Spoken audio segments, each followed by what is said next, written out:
നമുക്കറിയാം, ഇന്ന് ഭാരതത്തിലെ രണ്ട് പ്രധാന സംസ്ഥാനങ്ങളിൽ തിരഞ്ഞെടുപ്പ് നടക്കുകയാണ്, ബംഗാളിലും തമിഴ്നാട്ടിലും. ഈ രണ്ട് സംസ്ഥാനങ്ങളുടെയും സവിശേഷത രണ്ടിടങ്ങളിലും ശക്തമായ പ്രാദേശിക കക്ഷികളുടെ ഭരണം നടക്കുകയാണ് എന്നാണ്. അത് ബംഗാളിൽ തൃണമൂൽ കോൺഗ്രസ് ആണെങ്കിൽ, മമതാ ബാനർജിയുടെ നേതൃത്വത്തിലുള്ള തൃണമൂൽ കോൺഗ്രസ് ആണെങ്കിൽ, തമിഴ്നാട്ടിൽ സ്റ്റാലിൻ്റെ നേതൃത്വത്തിലുള്ള DMK ആണ് അധികാരത്തിലുള്ളത്. ഈ സമയത്ത് തെരഞ്ഞെടുപ്പ് വേളയിൽ ഏറ്റവും ശ്രദ്ധേയമായ ഒരു വാർത്ത ഈ രണ്ട് സംസ്ഥാനങ്ങളിൽ നിന്നും ഉണ്ടായിരിക്കുന്നത്, രണ്ടിടങ്ങളിൽ നിന്നായി പണവും വസ്തുക്കളുമായി 1072.13 കോടി രൂപ മൂല്യമുള്ള പണങ്ങളും വസ്തുക്കളും കൂടി പിടിച്ചെടുത്തു എന്ന് തെരഞ്ഞെടുപ്പ് കമ്മീഷൻ വെളിപ്പെടുത്തിയിരിക്കുകയാണ്. ഇതിൽ 473 കോടി രൂപയുടെ പണവും വസ്തുക്കളും ചേർന്ന് പിടികൂടിയത് ബംഗാളിൽ നിന്നാണെങ്കിൽ, തമിഴ്നാട്ടിൽ നിന്ന് പിടികൂടിയത് അതിലും എത്രയോ കൂടുതലാണ്. 599 കോടി രൂപയുടെ മൂല്യമുള്ള പണങ്ങളും അതുപോലെ തന്നെ വില കൂടിയ വസ്തുക്കളുമാണ് അവിടെ നിന്ന് പിടികൂടിയിരിക്കുന്നത്. പണത്തിന് പുറമെ പിടികൂടിയ ഒരു പ്രധാന സംഗതി മദ്യമാണ് ഇരു സംസ്ഥാനങ്ങളിലും എന്നതും കൂടെ ശ്രദ്ധിക്കപ്പെടേണ്ടതാണ്. മറ്റൊന്ന് വിലപിടിപ്പുള്ള ലോഹങ്ങൾ, അതിലുപരി ഡ്രഗ്, വിവിധ മയക്കുമരുന്നുകളും ഇരു സംസ്ഥാനങ്ങളിൽ നിന്നും വോട്ടർമാരെ സ്വാധീനിക്കാനായി രാഷ്ട്രീയ പാർട്ടി നേതാക്കന്മാർ, പ്രവർത്തകന്മാർ സംസ്ഥാനത്തിൻ്റെ വിവിധ ഭാഗങ്ങളിൽ എത്തിച്ചത് ഇരു സംസ്ഥാനങ്ങളിൽ നിന്നും പിടികൂടി എന്ന് തെരഞ്ഞെടുപ്പ് കമ്മീഷൻ വെളിപ്പെടുത്തിയിരിക്കുകയാണ്. തെരഞ്ഞെടുപ്പ് കമ്മീഷൻ നൽകിയ വിശദാംശങ്ങൾ വളരെയധികം ഞെട്ടിപ്പിക്കുന്നതാണ്. യഥാർത്ഥത്തിൽ ഒരു തെരഞ്ഞെടുപ്പിന് പിന്നിൽ, വളരെ നാമമാത്രമായ സംഖ്യ മാത്രം ചെലവിടേണ്ട ഒരു തെരഞ്ഞെടുപ്പിന് പിന്നിൽ എത്ര വലിയ തുകയാണ് രാഷ്ട്രീയ പാർട്ടികൾ ജനങ്ങൾ അറിയാതെ ചെലവിടുന്നത് എന്ന് വെളിപ്പെടുത്തുന്നതാണ് ഈ രണ്ട് സംസ്ഥാനങ്ങളിലെയും സാഹചര്യം സംബന്ധിച്ച് തെരഞ്ഞെടുപ്പ് കമ്മീഷൻ പുറത്തുവിട്ടിരിക്കുന്ന വിശദാംശങ്ങൾ. ഇത് രാജ്യത്താകമാനം ഒരു തെരഞ്ഞെടുപ്പ് സംസ്ഥാന നിയമസഭകളിലേക്കും അതുപോലെ തന്നെ ലോക്സഭയിലേക്കും തെരഞ്ഞെടുപ്പ് ഒരേ സമയത്താക്കുക എന്ന ഒരു രാഷ്ട്രം ഒരു തെരഞ്ഞെടുപ്പ് എന്ന ആ ഒരു ആവശ്യകതയെ അല്ലെങ്കിൽ നയത്തെ എത്രത്തോളം ശക്തമായി ഇന്നത്തെ സാഹചര്യം പിന്തുണയ്ക്കുന്നു, അല്ലെങ്കിൽ ഇത് ആവശ്യമാണ് എന്ന് ബുദ്ധിയുള്ളവരെല്ലാം ചിന്തിച്ചു പോകുന്ന ഒരു സാഹചര്യം ഉടലെടുക്കുന്നുണ്ട്, രാഷ്ട്രത്തിലുണ്ട് എന്ന് വെളിപ്പെടുത്തുന്നത് കൂടിയാണ് ഈ വിശദീകരണങ്ങൾ. തെരഞ്ഞെടുപ്പ് കമ്മീഷൻ പറഞ്ഞിരിക്കുന്നത്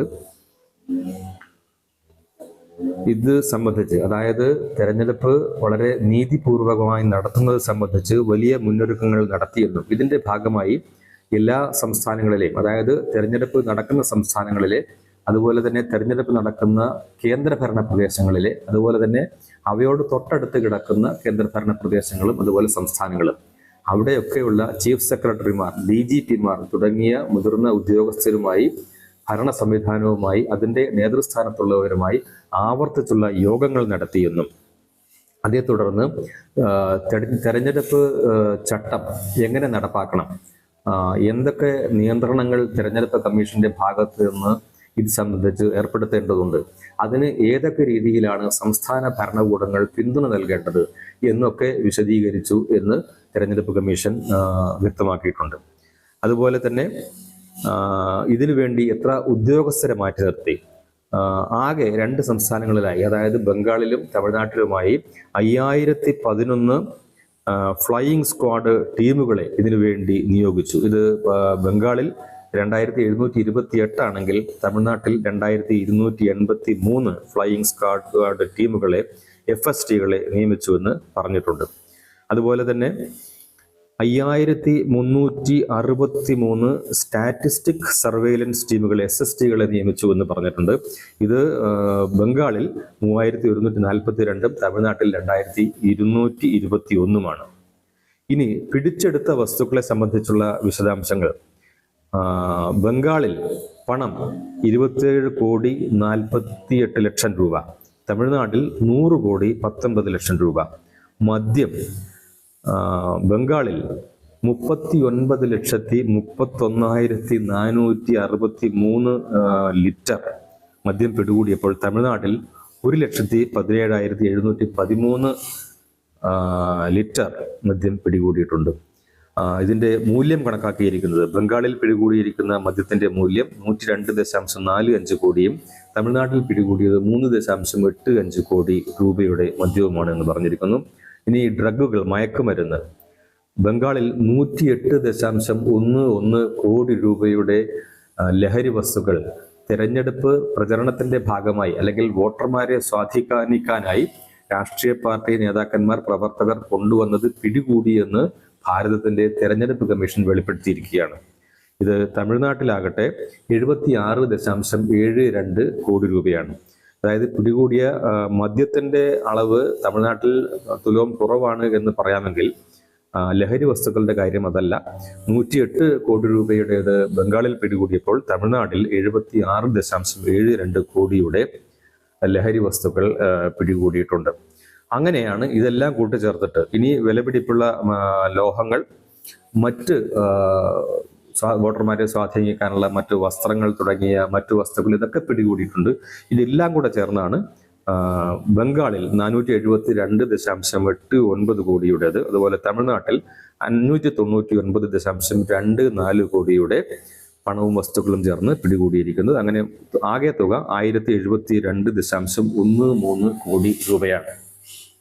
മനസ്സിലാക്കേണ്ട ഒരു പ്രധാന കാര്യം, തെരഞ്ഞെടുപ്പ് കമ്മീഷൻ ഈ രീതിയിലുള്ള നിരീക്ഷണങ്ങളും ഒക്കെ ഏർപ്പെടുത്തിയിട്ടുണ്ടെങ്കിലും സംസ്ഥാന ഭരണകൂടത്തിന്റെ പിന്തുണ, അതുപോലെ പോലീസിന്റെ പിന്തുണ, അതുപോലെ പ്രത്യേക ദൗത്യ സംഘങ്ങളെ ഒക്കെ ചുമതലപ്പെടുത്തി, ഈ രീതിയിൽ 5000-ലേറെ സംഘങ്ങളെയൊക്കെ ചുമതലപ്പെടുത്തി എന്നൊക്കെ വെളിപ്പെടുത്തിയിട്ടുണ്ടെങ്കിലും ഇനിയും പിടിക്കപ്പെടാതെ പോയതെന്ത്? അതുപോലെ തന്നെ തെരഞ്ഞെടുപ്പ് ദിവസമായ ഇന്ന് എന്തൊക്കെ കുതന്ത്രങ്ങളായിരിക്കും രാഷ്ട്രീയ പാർട്ടികൾ പയറ്റുക എന്നതുകൂടി വലിയ ഒരു ചോദ്യമാണ്. ഈ രീതിയിൽ വലിയ തോതിൽ ജനാധിപത്യം, സാധാരണ മനുഷ്യൻ ഉൾപ്പെടുന്ന ജനാധിപത്യ സംവിധാനത്തിന്റെ, ജനാധിപത്യ ഭാരതത്തിന്റെ ആഘോഷമാക്കി മാറ്റണം എന്നൊക്കെ പറയുമ്പോൾ ഈ രീതിയിൽ സൗജന്യങ്ങൾ നൽകിക്കൊണ്ട് വോട്ടർമാരെ സ്വാധീനിച്ച് വോട്ടർമാരുടെ മനസ്സിനെ അതുവഴി ഇന്ത്യൻ ജനാധിപത്യത്തെ തന്നെ അട്ടിമറിക്കുന്ന ഒരു രീതിയിലേക്ക് രാഷ്ട്രീയ പാർട്ടികൾ പോയിരിക്കുകയാണ്. അത് സംസ്ഥാന തലത്തിൽ സ്വാധീനമുള്ള പ്രാദേശിക രാഷ്ട്രീയ കക്ഷികൾ നല്ല രീതിയിൽ പയറ്റുന്നു എന്ന് വെളിപ്പെടുത്തുന്നതാണ് ബംഗാളിലെയും തമിഴ്നാട്ടിലെയും സാഹചര്യം. അവിടെ രണ്ടിടത്തും ജയിക്കുന്നത് പ്രാദേശിക പാർട്ടികളാണ്. എന്നാൽ അവിടെ ദേശീയ പാർട്ടികൾക്ക്, അത് കോൺഗ്രസിനായാലും BJPക്കായാലും ഒക്കെ സജീവ സാന്നിധ്യമുണ്ട്. അവയ്ക്ക് വലിയ തോതിൽ സീറ്റ് നേടിയെടുക്കാൻ കഴിഞ്ഞ തെരഞ്ഞെടുപ്പുകളിൽ കഴിഞ്ഞിരുന്നില്ല. അതുകൊണ്ട് രണ്ടു വശത്തും ഉള്ള പാർട്ടികൾ അല്ലെങ്കിൽ എല്ലാ പാർട്ടികളും ഇതിൽ ഉത്തരവാദികളാണ് എന്ന് ആക്ഷേപിക്കുന്നതോടൊപ്പം ഭരണത്തിലുള്ള പാർട്ടികൾക്ക് നേരെയാണ് സ്വാഭാവികമായിട്ടും ഈ മുൾമുന അല്ലെങ്കിൽ ഈ ചോദ്യശരം കൂടുതൽ ശക്തമായി വരുന്നത്. അതോടൊപ്പം തന്നെ ശ്രദ്ധിക്കേണ്ട മറ്റൊരു കാര്യം, ഈ പാർട്ടികൾ നേതൃത്വം നൽകുന്ന സംസ്ഥാന ഭരണകൂടത്തെയാണ് തെരഞ്ഞെടുപ്പ് കമ്മീഷൻ ഇത്തരം കാര്യങ്ങൾ നടക്കില്ല എന്ന് ഉറപ്പുവരുത്താൻ ചുമതലപ്പെടുത്തിയിരിക്കുന്നത്. അതായത് സൗജന്യങ്ങൾ നൽകിക്കൊണ്ട് വോട്ട് നേടിയെടുക്കുക എന്ന രാഷ്ട്രീയ കുതന്ത്രം പയറ്റുന്ന സാഹചര്യം ഉണ്ടാക്കരുത് എന്ന നിർദ്ദേശം നൽകിയിരിക്കുന്നത് സംസ്ഥാന ഭരണകൂടങ്ങൾക്കാണ്. സംസ്ഥാന ഭരണകൂടങ്ങൾ ഒന്നുകിൽ ഇക്കാര്യത്തിൽ പരാജയപ്പെടുകയോ അല്ലെങ്കിൽ ബോധപൂർവം ഇത്തരം നടപടികളിൽ നിന്ന് മാറി നിന്നുകൊണ്ട് ഇത്തരം സൗജന്യങ്ങളുമായി രാഷ്ട്രീയ പാർട്ടികൾ വോട്ടർമാരെ സമീപിച്ചു കൊള്ളട്ടെ എന്ന ഒരു നിലപാടെടുത്തുകൊണ്ട് തെരഞ്ഞെടുപ്പിൽ ഈ രീതിയിലുള്ള അഴിമതിയും അതുപോലെ തെറ്റായ പ്രവണതയും പ്രോത്സാഹിപ്പിക്കുന്ന ഒരു സാഹചര്യമാണ് നിർഭാഗ്യവശാലുള്ളത്. ഇത് നമുക്കറിയാം, ഇത് ബംഗാളിന്റെയോ അല്ലെങ്കിൽ തമിഴ്നാടിന്റെയോ കാര്യത്തിൽ ഒതുങ്ങുന്നില്ല.